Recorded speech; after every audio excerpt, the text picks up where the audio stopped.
Ya kwenye post iliyopita nimezungumzia ubora wa Alassane Kante, watu wengi wakionekana kupinga na wengine wakionekana kutokuwa na imani naye, wengine wakionekana kwenda mbali zaidi kuona kama hastahili kucheza ndani ya kikosi cha Simba.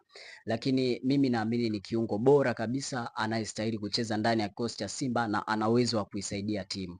Mimi nitamzungumzia Alassane Kante kwenye engo nne, kwenye engo ya ubora, engo udhaifu wake, engo ya kunufaika naye ubora wake na engo ya kuficha udhaifu wake. Nikianza na engo ya ubora wa Alassane Kante. Ubora wa Alassane Kante upo kwenye miguu yake. Ni miongoni mwa viungo wachache kabisa wenye uwezo wa kupasia ndani ya ligi kuu Tanzania bara.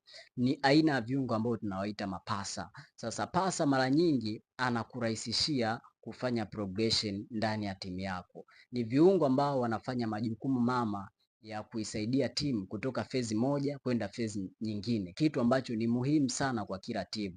Ndio maana ukiona timu yoyote ambayo ina struggle kufanya progression ni ngumu sana kupata matokeo, au ni ngumu sana kuona muunganiko wake ndani ya mchezo. Kwa hiyo Alassane Kante amekuwa ni muhimili mkubwa sana kwenye hiyo engo, na ana uwezo mkubwa sana wa kutimiza hayo majukumu, anayatimiza kwa ufanisi mkubwa sana, kufanya progression, kuitoa timu kutoka sehemu moja kwenda sehemu nyingine kutokana na uwezo wake mkubwa wa kupasia. Lakini vile vile ni mchezaji ambaye anaweza akacheza kama box to box kwa sababu anaweza kuact pia kama third man runners kwa sababu anagusa eneo kubwa la uwanja. Kuna wakati ambao unaweza ukamuona eneo la build up, kuna wakati ambao unaweza ukamuona eneo la katikati, na kuna wakati ambao unaweza ukamuona akiwa mtu wa tatu kwenye sehemu yoyote yenye mpira. Kwa hiyo anakurahisishia timu kuwa na idadi nzuri ya watu kwenye baadhi ya maeneo ambayo yanatakiwa kuwa na idadi nzuri.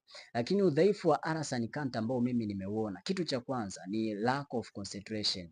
Alassane Kante anakosa umakini kwa dakika zote 90. Ule umakini mkubwa ambao tunasema mchezaji anatakiwa kuwa nao ndani ya dakika 90.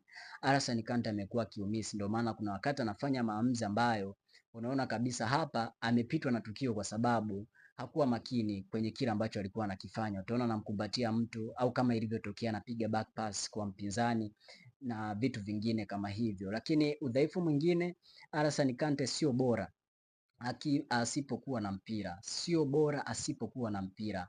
Ni miongoni mwa wachezaji ambao asipokuwa na mpira anachelewa kufika kwenye matukio. Kwa hiyo akichelewa kufika kwenye tukio, kinachofuata utamuona akicheza rafu. Ni kadi ambazo anazipata na sometime anakosekana kwenye michezo, kitu ambacho kinaweza kikaigharimu pia timu. Sasa kwa namna gani unaweza ukanufaika naye kulingana na ubora wake, na kwa namna gani unaweza ukaficha madhaifu yake? Kitu cha kwanza, nufaika naye kulingana na ubora wake. Ni kiungo ambaye anaweza akafanya progression. Nufaika naye kwa kumpa jukumu lake mama la kufanya progression, mama la kuidrive team kutoka eneo la chini kwenda eneo la juu.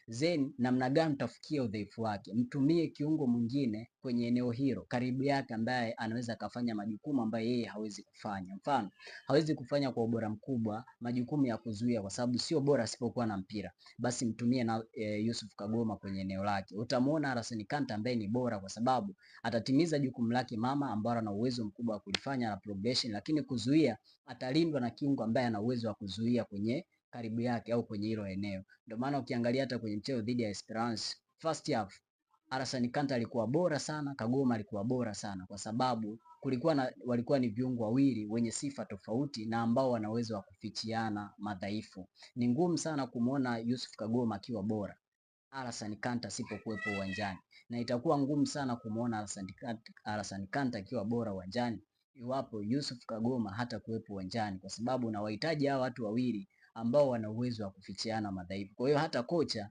unaweza ukaangalia namna hiyo kwa kuficha madhaifu ya mchezaji mmoja na kunufaika na ubora wake. Kama watatumika hivyo, naiona kama kombo ya Yusuf Kagoma na Alassane Kante ni miongoni mwa kombo bora kabisa ambayo inaweza ikafanya vizuri na kuisaidia timu ya Simba. Kwa hiyo mimi binafsi Alassane Kante ni miongoni mwa viungo bora kabisa tulionao ndani ya ligi kuu Tanzania bara. Ni miongoni mwa viungo wachache kabisa wenye uwezo mzuri wa kupasia na kufanya progression kwa timu au kuisaidia timu kufanya progression kutoka chini kwenda juu, kwa sababu ana uwezo wa kupasia kwenye mashimo na ana uwezo wa kupasia kwenye maeneo finyu, kitu ambacho ni nadra sana ukikuta kwa viungo wengi, na hata ndani ya kikosi cha Simba hakuna mtu ambaye anafanya hicho kitu kwa ubora mkubwa. Kwa hiyo akikosekana yeye, obvious tu utaiona timu ambayo ina struggle kutoka chini. Ndio maana unaona mara nyingi akikosekana Kagoma analaumiwa. Kwa hiyo Alassane Kante one of the best mimi binafsi, na ana uwezo